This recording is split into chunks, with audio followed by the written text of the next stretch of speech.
Xo'p, assalomu alaykum hammaga. Bir haftadan beri yo'qolib qolibman. Demak, ish boshlagandik va deadline tugamaguncha ishimiz juda ko'p va bir hafta ichida men nima qildim? Bir haftadan ko'proq bo'ldi video qo'ymaganimga.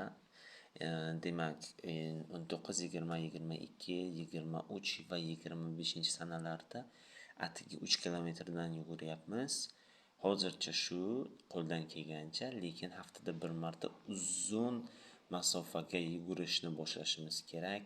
Kamida yo 10 yo 15 kilometrga.